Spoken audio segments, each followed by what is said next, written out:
Hi folks, this is Abel James, and thanks so much for listening to the Fat Burning Man Show, where we talk about real food and real results. If I sound a little bit different right now, or look a little bit different, it's actually because I'm at Pedram Shojai's house, and we're just about to shoot for his documentary, which I'm really excited about, and got to meet his adorable new child in addition to this world. It's been super cool being here. On this show, we're actually going to be with Shawn Stevenson, who's one of our good friends and another man with an awesome podcast. So stay tuned for that. In the meantime, I wanted to let you guys know that we just released a brand new app. So now we have a whole app suite. I'm really excited about this. We joined up with Shalina and Caleb, past guests of the show, of Young and Raw, to do a smoothies app all about green smoothies. So if you'd like to check that out, probably the easiest way to find it is go to Fat Burning Man on the Apple App Store. Right now it's just on Apple. Hopefully we can expand to Android again soon. But all you have to do is look up Fat Burning Man in the App Store, and you should be able to find the Juicing Challenge app, Caveman Feast, and now the Green Smoothies app as well. So check that out. All right, so onto the show with Shawn Stevenson. We talk about how Shawn beat an incurable spinal disease and what that means to you, how to make medicinal fat-burning tea the David Wolfe way, and Shawn's secret tricks to lose body fat as quickly as possible. All right, let's go hang out with Shawn. All right, folks, I'm stoked to be here today with Shawn Stevenson, who's a professional nutritionist specializing in biochemistry and kinesiology. He's the author of 2 books on health and fitness and a featured contributor to Fox News, Clear Channel Radio, and several other media channels. He's the president and CEO of Advanced Integrative Health Alliance, a successful company that provides wellness services for individuals and businesses worldwide. In addition to that, he has one heck of a podcast voice and a great show as well. So it's a pleasure to welcome you here, Shawn. How's it going today?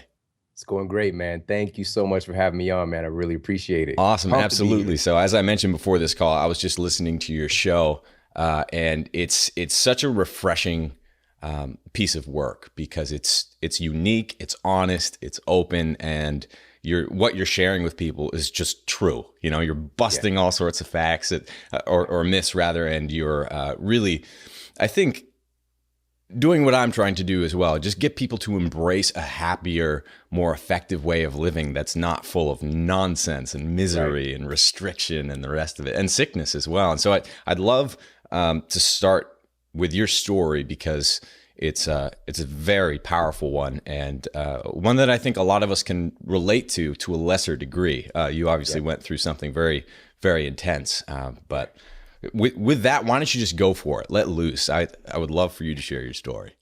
Awesome. Well, my story is pretty interesting. You know, I'm coming from a athletic background and somebody who was an aspiring model and just somebody that people kind of look to for advice in their health and fitness. But the reality is I didn't know anything about what I was talking about, you know? Just because I did push-ups, I thought I was an expert, you know? Sure. But when I was 20 years old, reality hit me. You know, this was back in 2000. And at the time I just turned 20 and I was diagnosed with something called degenerative disc disease. And essentially, man, like it's happened overnight where I had trouble walking and the pain was so bad. And when it was actually through my leg, it wasn't even my back. I had no idea how my back related to the equation. And I was happy and healthy. Then all of a sudden I couldn't really get around. So I went to see my doctor. He took an MRI and he told me that I had this condition. And I asked him, I remember, and I have no idea why I asked him this question, but I remember asking him this. And I said, does this have anything to do with what I'm eating? Should I exercise differently? Sure. And he said, this has absolutely nothing to do with what you're eating. This is just one of those things and you're just going to have to manage this. And it didn't really click in my mind. So I asked him again. I said, so should I eat differently or, you know, give me something to do here? And he kind of got frustrated with me. Sure. And he had me look, he like pointed my head at the MRI and he said, son, you have the spine of an 80-year-old. There's nothing you can do about this. I'm going to get you some medication. We're going to get you a back brace. And this is something you're going to have to live with. And to hear that as a 20-year-old who's aspiring and just kind of in my prime and had my whole life ahead of me. And all of a sudden, Think you're invincible. I'm an 80-year-old. Yeah. You know, and it really crashed my world down. And the funny thing, and this is the paradigm I was dealing with, Abel, was he told me it had nothing to do with what I was eating, but he wrote me a prescription to eat some pills. Right. right? So it's just like that whole paradigm just really didn't click with me. The But I prescription listened as a good deficiency is little, what you had. exactly, exactly. I So had as a that good too. little foot soldier, I listened to the doctor and I went on ahead and did what he said and Hmm. had plenty of bed rest and fitted for my back brace.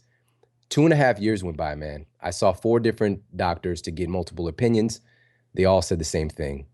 And ultimately, to make a long story short, 2.5 years later, I was sitting on my bed about to take my medication because the pain was so bad it would wake me up at night if I moved, if I even Mm. changed position. Yeah. It's like electric shock would go down my body. Yeah. And I was sitting on my bed and I started to think about my grandmother for whatever reason. And I was thinking about all of the potential she saw in me and all the wonderful things she used to say about me. And I just like my life wasn't equaling up to what it was supposed to be. You Sure. know, my reality didn't equal my blueprint. So right then I made a decision that I was going to get well. Come what may, I was going to do whatever it takes. I'm going to learn everything I can about fitness, about health, about this condition, and I was going to get better. Yeah. Now, the clouds didn't part, you know, and rainbows didn't come out and like unicorns or whatever, but I put a plan in action. And 6 weeks later to the day, the pain was completely gone. It was as if I had never had a problem. I had lost 30 pounds and I had got the vitality back into my body. Yeah. And my story's so interesting because I had no idea I was going to get in the health and wellness field. Right. I was in college to be like a CFO of some Fortune 500 company or something. But people saw the transformation that took place while I was at my university, and they started to ask me for help. And that's really the birthing of my career. It's amazing. And I think it parallels what's happened to so many of us who are kind of coming up in the world in the past few decades, where you think you're on top of the world and everything's going really well. And then all of a sudden, something happens and you go into the doctor's office and then, you know, they say, this is what's wrong with you. There's basically no hope. Yeah. You just have to take these pills for the rest of your life. And that kind of applies to so many different conditions today. And I was told the same thing, you know, my fatness and my thyroid problems and the rest of it didn't relate to what I was eating at all. So, and excuse me, there are horrible allergies here in Austin right now, and I have to get out for a little bit. Worst for recording ever, but excuse me. So all good. We both got our hot drinks right we here. do, Man. yeah, and we're going to talk about that in a second, which totally help. But yeah, so I think so many of us go through this process. What would you say to someone who might be in bed right now, about to pop that pill, whatever it is, to bring them out of that and empower them to kind of heal themselves with their own food, with their own lifestyle and their own choices? So here's where the rubber really meets the road and kind of how it actually happened. How did I get better? And by the way, when I went back to see my doctor a couple months later, he took another scan and he said what a lot of my patients, a lot of my clients have been told, which is whatever you're doing, keep doing it. Yeah. You know, he didn't have any rational explanation for how my discs regenerated. So I had severe degeneration to the point that, you know, I was beyond senior citizen and I had 2 herniated discs. Yeah. They had both retracted and the juiciness got back into my disc. It wasn't perfect yet. You know, it wasn't until years later that I really cracked this stuff open and there's really no trace of me having degeneration now. Right. But I want people to really understand that every cell in your body has the capability of being regenerated. It's literally how we're designed. But the real key here is providing your body with the raw materials it needs to do its job, right? And with that said, it really comes to the conversation about stem cells. And stem cells are really the seed of everything that our bodies create. You know, so stem cells can become muscle, they can become cartilage, they can become adipose tissue, they can become heart tissue. The stem cells become whatever our bodies need. Yeah. And the idea here is, and what I did unknowingly at first was I was creating the conditions in my body for the stem cells to do a better job. So with that said, the first thing to look at here, there's 4 different, I didn't know I was going to talk about this. There's 4 different levels of the stem cells. We've got totipotent stem cells, okay? And these are present basically as soon as the sperm and egg meet. And if you take one of these stem cells out, you can literally grow a whole human being, okay? And this is where a lot of the stem cell research is kind of looking at, like the potential of like we can grow back entire limbs and arms. Sure. Let's level down a bit because we're not going to get into that whole conversation. We're going to look at that's an interesting conversation. Yeah. The next level is the pluripotent stem cells, and these are present in the blastocysts. And these have the capacity, these stem cells can become anything you need. They can become muscle cell, they can become adipose tissue. They have a lot of flexibility. The next level down is what we have as adults, which are the multipotent stem cells. And they're much more specified. So they tend to have muscle stem cells become muscle, mammary stem cells located in that general area become mammary stem cells. But they do have some flexibility and some variation capabilities there. And that's what science is most excited about. Then the fourth level is the adult stem cells. And these are very specific, very regional in your body. They do a specific job. They're in a specific place. Yeah. Now, the majority of our stem cells are located in our bone marrow. However, all of the cells in our bodies have the capacity to access these stem cells and regenerate tissue. This is why you can look at, you can go online and see pictures of people who've literally like had fingers cut off. Yeah. And they regrow their finger, they regrow their fingernail. Actually, it was, and people can just go to Dr. Google and look at this, jockey Paul Halpern. And his horse, he was feeding his horse, and his horse got a little bit carried away, whatever, and bit his finger off. And you can see his finger is gone, like his index finger, and he grew it back. It wasn't perfect, okay, but he grew back bone, he grew back skin, he grew back cartilage. But the craziest part is he grew back nerve tissue. So he had functionality. I hadn't heard of that. That's crazy. We're gonna have to link stuff, to that in the right? show notes. And there's many different stories that are out there like this. And what they actually utilized was his doctor was Dr. Eugenio Rodriguez, and they fitted him with a mold, right, of his finger, and they had him apply these pig bladder cells every day. And the pig bladder cells are really rich in collagen. Okay. And collagen has growth factors. So here's where it really comes together, Abel, is that stem cells need growth factors for them to work. Okay. They mobilize, they turn them on, they make them do things. So we can have all the stem cells in the world, but we need to have these growth factors. And this is where food comes into the picture. Okay. So basically, you see the results for yourself once you see this picture. It's crazy. But we have things like this endogenous that we can access. You know, there's certain foods that can stimulate our body to utilize these stem cells. And the whole thing is like, how does my body know what to do? Yeah. Right? How do the stem cells know where to go? The bottom line is this. Stem cells act on inflammation. Our bodies are infinitely intelligent. It knows what to do. It's just we have to get out of the way. Yeah. Our bodies know where the problem is, and it knows how to fix it. So for me, my spine was a big source of inflammation. And once I created the optimal conditions in my body and provided my body with all the raw materials, it regenerated itself. It sounds so simple, but it really is, you know?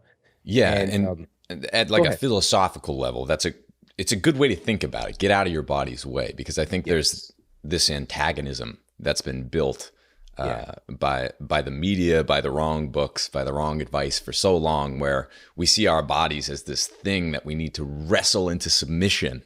Right.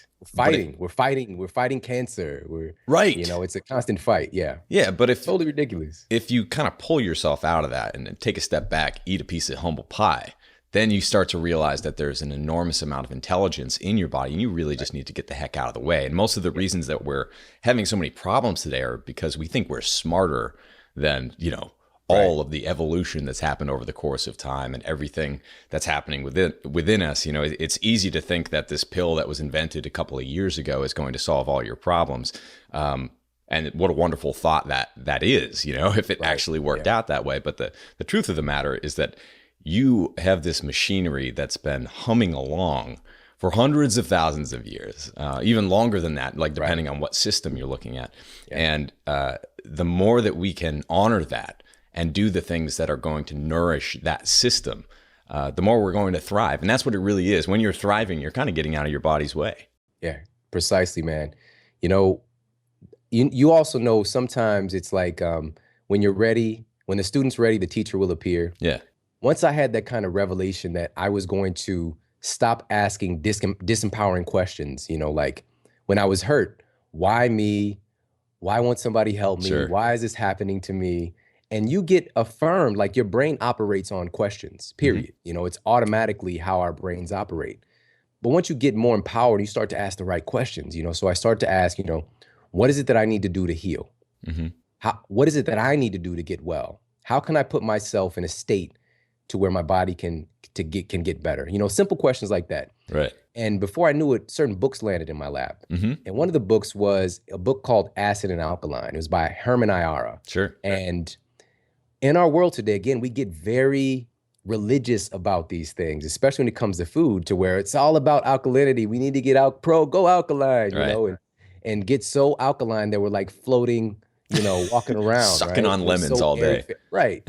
And it's really about balance, in the Eastern culture. And a good friend of ours, Pedram Shojai, he understands this to a great degree. It's about that yin and yang, Mm-hmm. that balance, the acid and alkaline.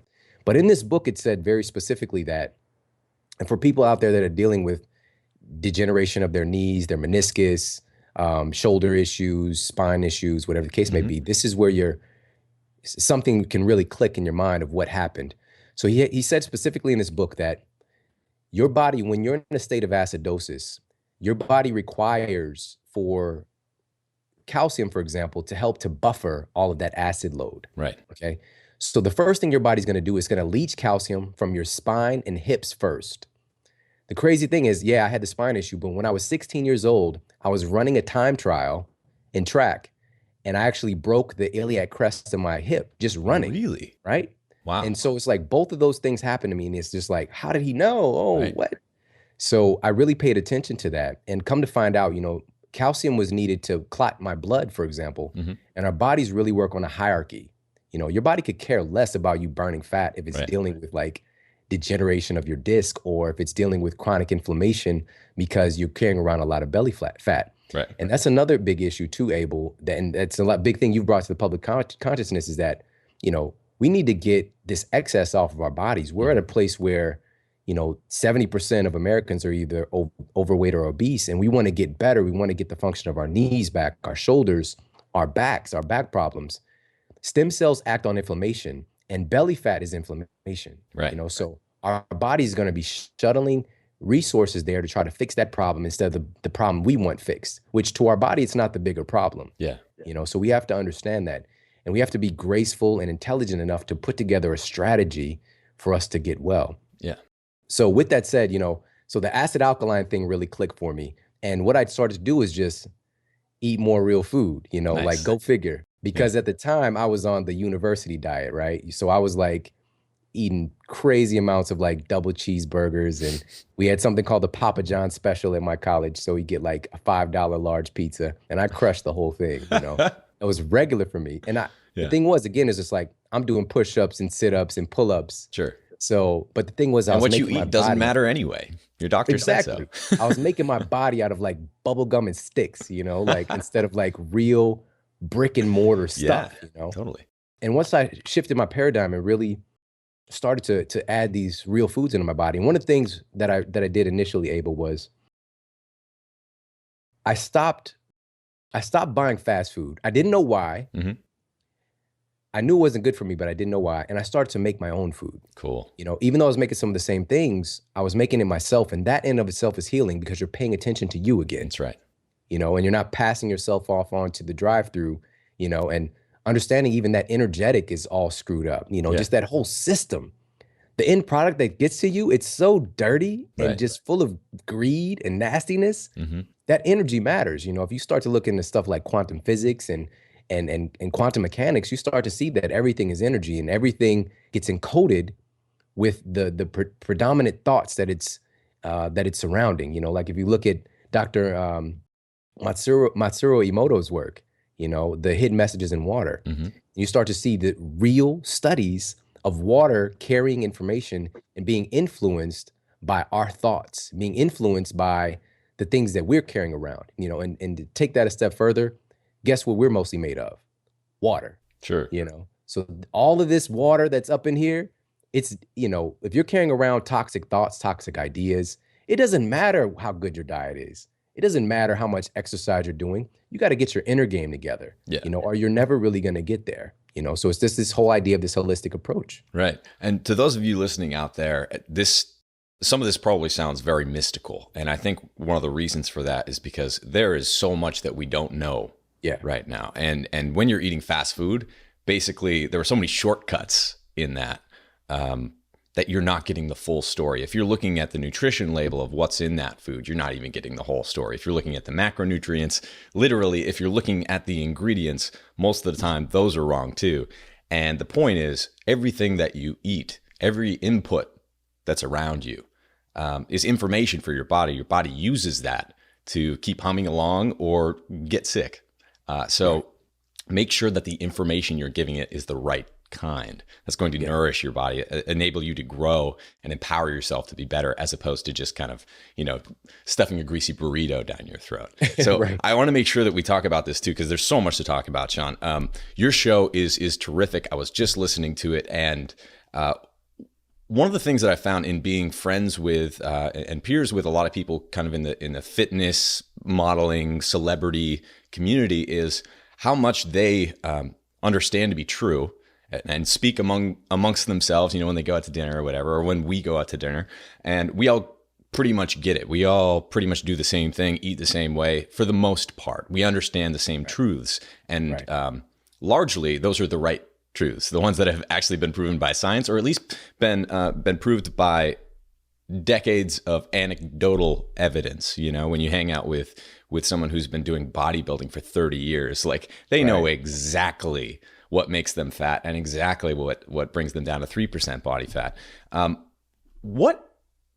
Contrast that to everyone else, right? The vast majority of people who understand the opposite truths in large part. So what's that gap there? Why is there this huge disconnect between the people who rely on this information for their very jobs, to look good on camera or to be bodybuilders or to be athletes or what have you, and everyone else who, is reading diet books and is thumbing through the magazines? What's this disconnect? Man, that's such a great question, and the crazy part is, like, I'm so fortunate that I actually have that real world experience of knowing what this is. When I was in college, when this whole situation happened with me, luckily, it happened while I was still in school, and I can shift my focus over from finance to biology, right? So I started to learn about all of the conventional health information that's taught in universities, which proceeded to help me to make my clients sicker, right? And it really became like a real hit or miss thing with my clients. Is like, why isn't this stuff working? You're supposed to eat low fat, high fiber, if you eat a good high fiber breakfast, eat your oatmeal, and run, run like Forrest Gump, get your Forrest Gump on, and you're going to be fit, right? But it just didn't work out like that. And the funny thing is, Abel, I didn't have to take nutrition. It was an elective course, but I happened to take one nutrition class. The first day, I'll never forget this. The teacher walked into the room and his belly came in first. Like, I saw his belly first, right? And it's just like, just scratching my head, like, he's going to tell me how to get healthier, and he's clearly not in good shape. And more power to him, you're still a cool person, but he was following the advice that he was teaching, which was to eat a predominantly high carbohydrate diet based on whole grains, right? And many of the nutrition programs, a lot of people don't know this, in universities are funded by General Mills, right? So they have a vested interest in teaching this information. And you've talked about this a lot on your show as well, is that the vast majority of humanity, our very existence, we've been on a higher fat diet, and carbohydrates were kind of like a luxury, something we didn't happen upon until we created agriculture. And what agriculture allowed us to do is to survive, to create civilizations, but it didn't really allow us to thrive. Right. We can stay around for a while, but our quality of life starts to suck. So I got to see that firsthand of like where everybody else is kind of getting their information from. They're getting their information from so-called experts who are teaching propaganda, but they don't know it, because it sounds very scientific, it sounds very real, but they're looking at surface studies, because I used to believe this stuff and I would look at the studies and I wasn't getting the whole picture. Like when I would hear about how bad meat is for you, we're looking at factory farmed, omega-6 loaded, hormone laced meat. We're not looking at real food. This is stuff that it's never existed before. Right. So to see that versus the other paradigm, which is the individuals who you already mentioned, it's really experiential. It might be anecdotal, but they put themselves in position. They found out, oh, this doesn't work. Let me try this. And it's through that self-experimentation that they kind of figure out what works for their body and what doesn't, and that really brings the conversation to a place where it's just like, Abel, everybody's different, and we have to be willing. I really feel that willingness is one of the most important qualities that we can have if we're trying to be the best version of ourselves. Yeah. A willingness to really get in there and play and to experiment and to find out what's going to work for me, because I'm different, what my genes expect are different from yours. Our ancestry is a little bit different, but there are some underlying premises, of course, that go across the board. Yeah. Like obviously eating honeycomb cereal, like that's probably going to mess you up no matter what your genetics are, So, but, I want to really pinpoint and give people some strategies too, because I didn't mention this earlier. Yeah. With my spine regenerating, one of the most important foods that I use was aloe. Cool. Okay? Yeah. And this might sound crazy. But aloe, the leaf itself, I'm talking about the big like dinosaur tail looking thing. Right. I don't know about the aloe juices or whatever, but aloe, it was, let me remember his name, Dr. Ivan Danoff. And he showed that the interior gel from aloe vera was found to increase the production of human fibroblast cells 6 to 8 times faster than normal cell production. Cool. Okay. So we're getting in something again that's related to stem cell action, right? Fibroblast cells make collagen, make elastic fibers, they make glycoproteins and a lot more than that. And the aloe is loaded with polysaccharides, and polysaccharides are essentially what helps our cells to communicate with each other. So the cellular intelligence in your body goes up by getting these type of foods in your body. Yeah. So I would start to blend these into drinks, blend it into, I make lemonade or something like that and try to keep it low glycemic, because aloe vera kind of translates to mean very bitter. Yeah. And the polysaccharide chain, because we're talking about polysaccharides, which are essential sugars. I know you've talked about on your show essential fats, essential proteins. What about the sugars? Well, there are actually some essential sugars. Let's hit it. They're the longer chain, more bitter sugars. And this is why vegetables are carbohydrates, right? But they're bitter, okay? They've got those polysaccharide fractions. So aloe vera is very, very bitter. Yeah. So you got to find a way creative to make it taste okay to get it down. But it's a wonderful, amazing food. And on top of that, a lot of these foods are great for your external as well. Instead of putting like Victoria's Secrets or whatever people are putting on their body loaded with chemicals, putting aloe vera on your face, you can get like a instant facelift, with all of those healing materials in there. And you can see it when you even cut the plant in half, it starts to heal itself immediately. It will seal itself back up. That's the kind of stuff you want to eat. Yeah. Foods that have that kind of intelligence. Totally. Yeah. My mom is a holistic nurse practitioner and always had an herb garden and always had aloe around. So whenever we get burns, we would just be, taking those dinosaur tails and snapping them in half and just rubbing them all over ourselves. Yeah. It's magical when you can go back to plants, things from the earth and actually see the effect that they have on your body, because it's a heck of a lot better than all of those things that you find in CVS that are just full of who knows what and are basically overloading your liver with toxins that are going to prevent you from burning fat, essentially, because your body wants to keep you alive and detox before it's going to, give you a six pack. But speaking of, you mentioned drinks in there, and we were talking about this before the call. I got my fatty coffee here with MCTs and butter and some heavy cream and a bunch of other stuff in it as well. You have an even more ragtag drink going on there that you've been doing a long time that you kind of learned from David Wolf. So let's talk about that. I think it's pretty cool. I know recently you had on a couple of my friends, Shalina and Caleb from Young and Raw. So we're all kind of coming from the same camp, Sure. I spent and devoted 3.5 years, Abel, 3.5 years, similar to Caleb and Shalina, devoted 100% to raw food. All right. And for me, again, it's like, also, I've talked with Jonathan Baylor a lot. It's like understanding the psychology behind it. Once you're a raw vegan or you're a vegetarian, it's like, there's no cheat day, and I was very firmly cemented in that. And this was, I don't know, six years ago or something like that.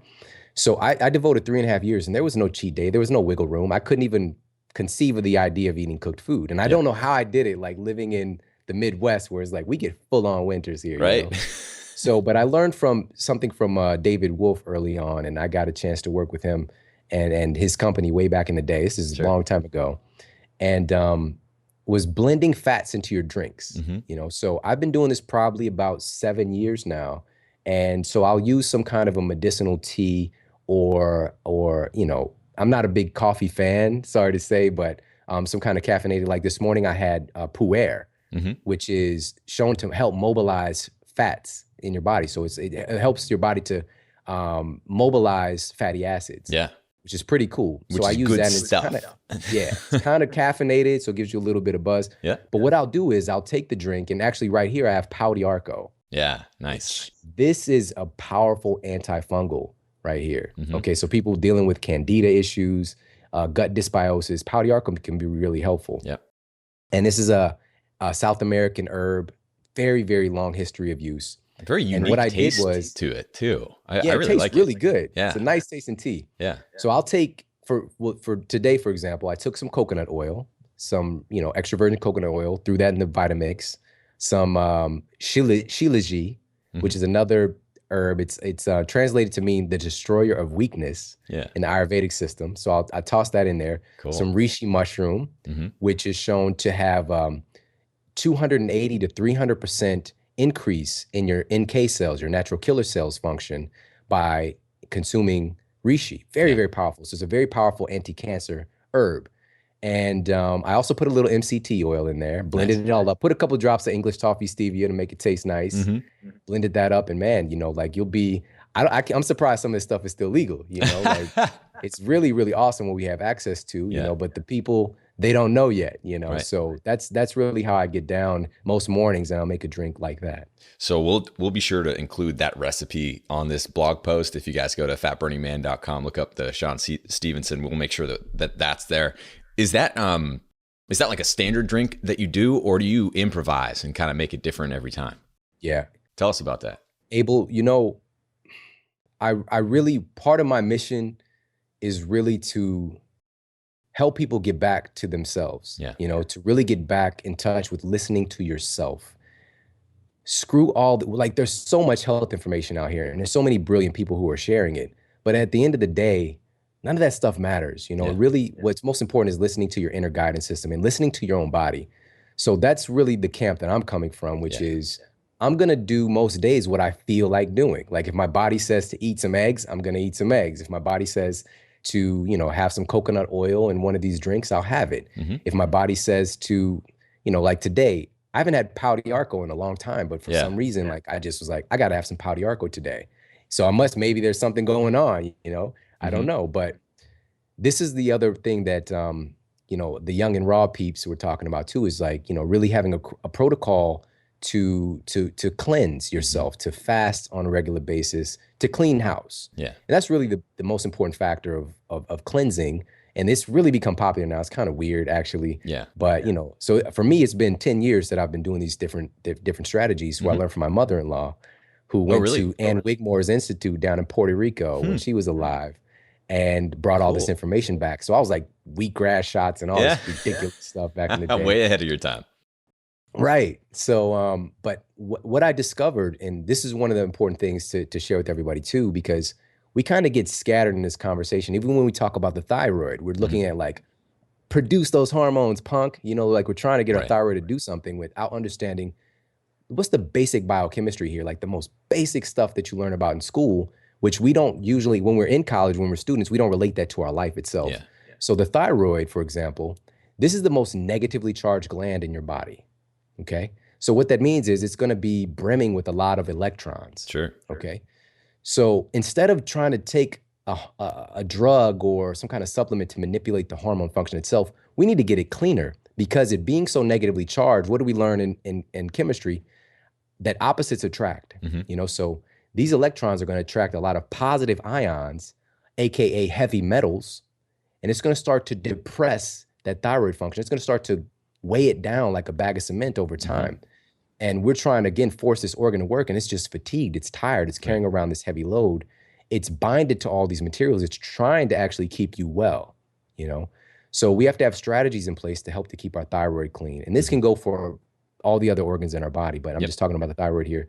So I would highly encourage people to look into, before we go and get onto Armor, or before we get on the Synthroid, or whatever the case may be, because in my practice, Abel, I've worked with thousands of people, and I've seen cancers reversed. I don't even know how many cases of diabetes reversed. Crazy stuff, like people have never even heard of, like Rocky Mountain fever, all kinds of stuff. But the most challenging thing I've ever seen is seeing someone to get off of a thyroid medication. Okay.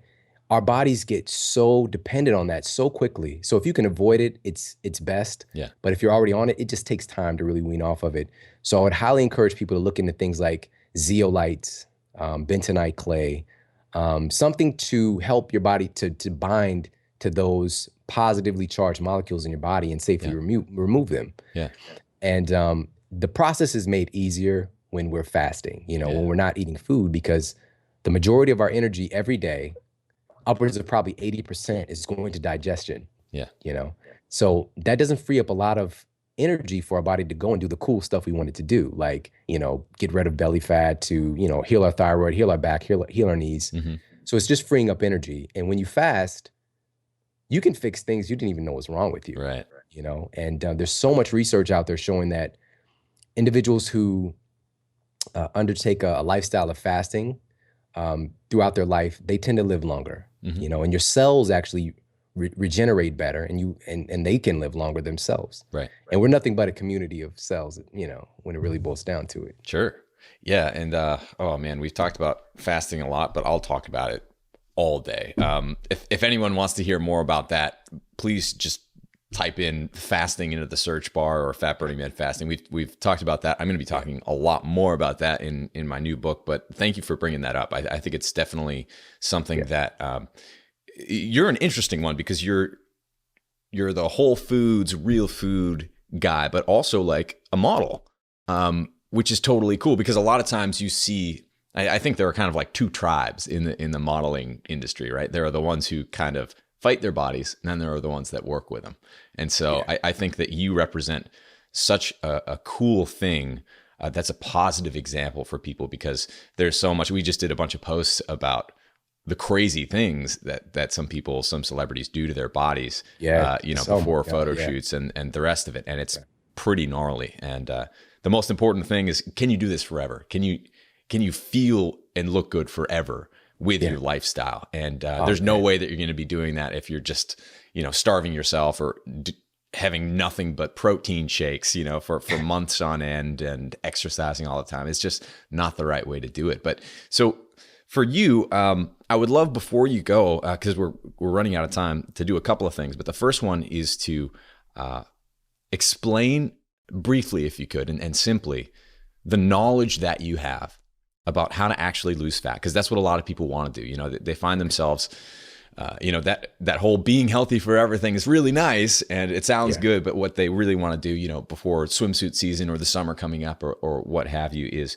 get rid of that stubborn weight that they've been carrying around for a long time. So as someone who's familiar with the industry, has lived it themselves, how would you explain that knowledge that you have? How do you eat, and how do you train to trend in the right direction? Okay. Man, that's a loaded question, man. Oh, totally. So let's start with the nutrition piece. My approach is very simple. We first start off, when clients come in. I've worked with national recording artists, dancers, stay-at-home moms, lawyers, lots of different people. But when the majority of people first come in, what I put them onto is a little bit of a semi-fast, so it's just really fasting from all the kind of problematic foods. So we'll pull out grains, we'll pull out dairy, we'll pull out any potential trigger. And what makes me different, man, is I really, really focus on pleasure. Because when we hear that, that's why we get along. Taking away, right? When you're taking away, like, the word diet itself is built into our minds, like deprivation, restriction, cabbage soup, not enough, and there's a definite end date to it psychologically. Yep. So I really pour on the pleasure, and I used to do like a lot of nutrition classes and actually teaching people how to make stuff, and like having a ball, and everybody's kind of high on raw chocolate and just that kind of thing, to get that great experience drilled in. So I really look at strategies for making their food, find out the foods that they like and find out a way to make it better. Yeah. And we just start there. And from there, I mean, I see people lose 30, 40 pounds in a couple of months, you know. But that's phase one, is just eating real food, avoiding the potential triggers for autoimmunity, for inflammation. And then the other thing is adding in specific foods and or medicinal herbs to help. I really look at addressing organs that are responsible for fat loss. All right. So this is, I don't hear anybody talk about this out there, but so for example, your liver function. Yeah. Right. Your liver is so important in this regulation of fat. Your liver can actually literally create fat. Right. So it can literally have lipogenesis take place and just create fat for you. And this happens when you get into a state where your liver glycogen gets full. So we get into a state of overflow, right? You probably talked about this on your show. So I'm not gonna break it down too much. Sure. But it's not due to eating fat. Like we got this idea that if we eat fat, we're gonna get fat, which is totally ludicrous. You know, that's like eating blueberries is gonna make you blue kind of thing, right? So I watched Willy Wonka, that happens. So in actuality, it's from eating a high carbohydrate load, right? Yeah. So it's going to have spillover. So what I look at is getting the liver healthy. So this would be something simple, like, because your liver is very easy to rejuvenate and regenerate. Dandelion, like literally juicing dandelion with some other stuff to make it taste all right. Right, yeah, because that's so pretty intense. I call it intense. lion juice, right? So I'll juice it with like, you know, half an apple and a cucumber or something. Cool. Or teas, yeah, like dandelion root tea, milk thistle, things like that. So I'm just kind of sliding that stuff in there. That's the good stuff. People, just to make sure that their liver is functioning in an optimal way. But as you know, it's really about avoiding the problem in the first place, because your body knows what to do. Get away from the liver damaging foods and you're going to be fine. The high fructose corn syrup, the hydrogenated oils, all that crazy stuff. Then of course we talked about the thyroid already. What about your HPA axis? This is something that's commonly overlooked as well. Yeah, we haven't talked about that much, so hit it. Go for it. So the HPA axis, your thyroid is on that axis. Okay, so it's heavily influenced by the function of these other major organs.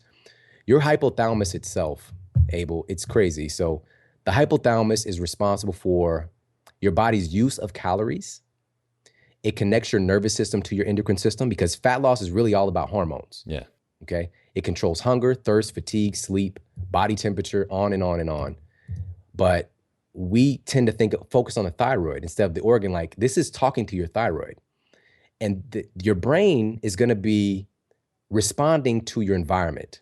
Okay. So the HPA axis really has to do with stress management too. Okay. So just your perceived idea of stress, and people hearing this might be like, I'm not stressed, you know, I'm good. Like, I don't have a stressful job. It's not about that. Yeah. It's about your overall stress load, because you can eat your way fat or you can stress your way fat. Yeah. So when we're talking about your stress load, like, add to the equation your diet. You know, like if you're eating inflammatory type diet, your emotional stress, your mental stress, relationship stress, maybe some kind of spiritual stress, exercise stress. We know that's a hormetic stressor that can be helpful, but if you add that to the mix, like you're doing CrossFit and you got all this other stress in your life, you're gonna have some problems. And you're gonna find, like, I'm doing all this stuff, I've been working my ace off, man, and I can't get it together, you know? You need to look at what's going on with your overall stress load and how that's affecting your HPA axis, how that's affecting your adrenals, you know? So that's at the bottom, the hypothalamic pituitary adrenal. So your adrenals is a binary system, right? So just like your sympathetic and parasympathetic, your adrenals are binary. So it's either producing cortisol or DHEA, which is very rejuvenative, anti-aging, all the anti-cancer, all good stuff. But if you're constantly pumping out cortisol because of this stress load, you've got a serious problem.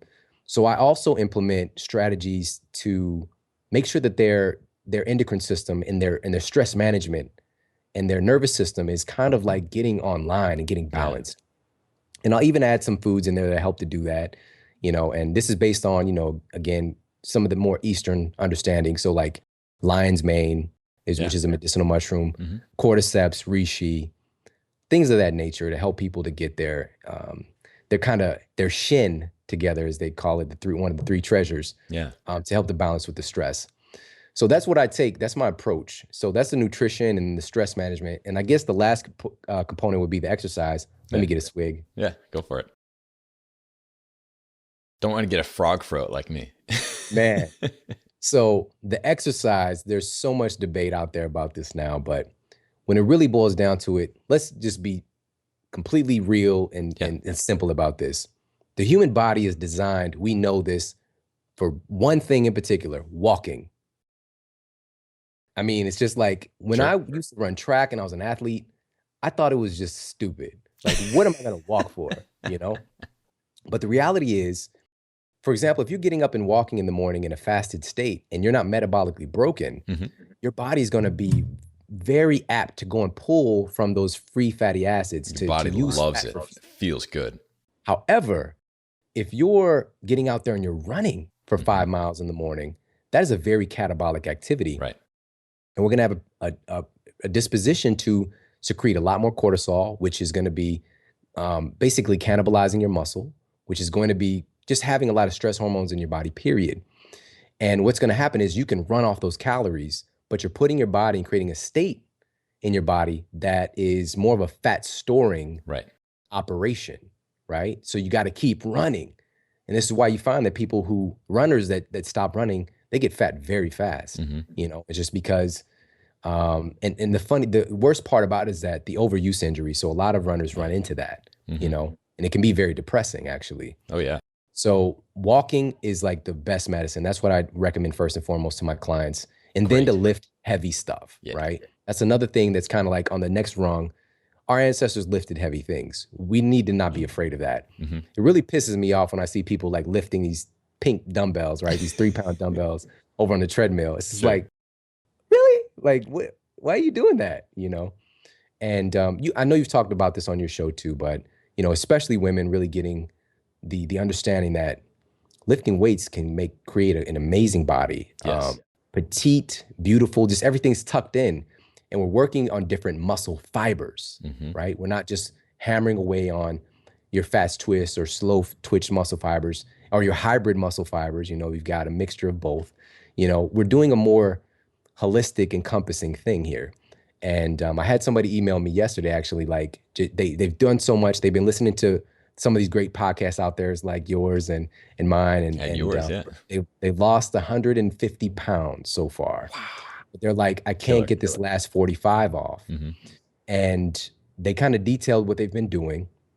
But one of the missing things that I saw very quickly was that they weren't doing the walking component, And sometimes I'll see the other part, like people are walking a lot, but they're not lifting heavy weights. Yep. So it's like you got to have a strategy to have both. And the last thing I'm going to say is this is the mother of all fat loss, and I'm gearing up to do this now, which is sprint training. Yeah. Okay. And when people hear that, you don't got to be like, I can't move all this, Sure. people tend to get in fear about like, they're sprinting. You can use a stationary bike to do this as well. It's a But really there's safe way to start. nothing more powerful for getting rid of body fat than sprinting. Period. End of story. Like that is the holy grail, in my opinion. Yeah.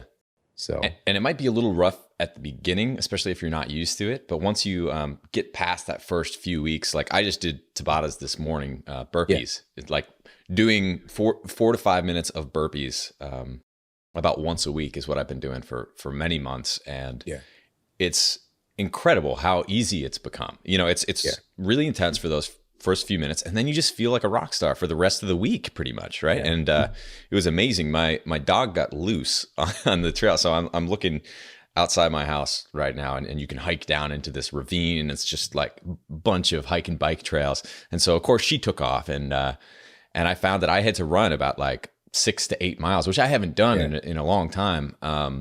Because I've been focusing more on sprinting and building businesses and writing books and releasing apps and the rest of it. And I've already run marathons or whatever. But I found that doing the training that I've been doing allowed me to run almost, I could feel it. I was fast, almost at the level that I was running when I was training as a runner. It's funny how that works. It's crazy. It's just like, Tim Ferriss talks about this in the 4-Hour Body and how some of the most elite endurance type of athletes actually don't run more than like a mile in their training. They're doing this type of training because this is going to be working again on specific muscle fibers and conditioning, cardiovascular conditioning that can translate over very quickly. However, running long distance doesn't translate over very well to making you fast and to burning fat. Yeah. You know, so I really think it's so powerful. And just as a word of advice for everybody, the workout itself, like if you're actually doing sprint training, and you know, I'm a former track athlete, and it wasn't the event itself, or it wasn't the sprints itself, it's the warm up that takes time. The sprints take no time. That's right. You know, like a 10-minute workout will completely finish you out. Yeah. But take in 15, 20 minutes to warm up, to do the calisthenics, to get ready to do the sprints. That's where the time actually goes, you know. But this is a far cry from the like, I got to spend 2 hours in the gym. I got to do 2-a-days. I got to do all this stuff to get fit. And last thing I want to mention, Abel, is that, you know, you mentioned the modeling thing, and you know, this is back when I was, you know, a teenager, and you know, when this stuff was starting to happen with my body and everything kind of changed.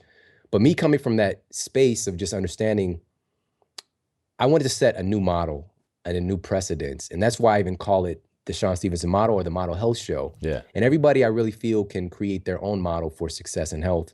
But mine was, I've got 3 kids. Yeah. You know, I've got a business, I've got a show, I write books, I've got all this stuff going on.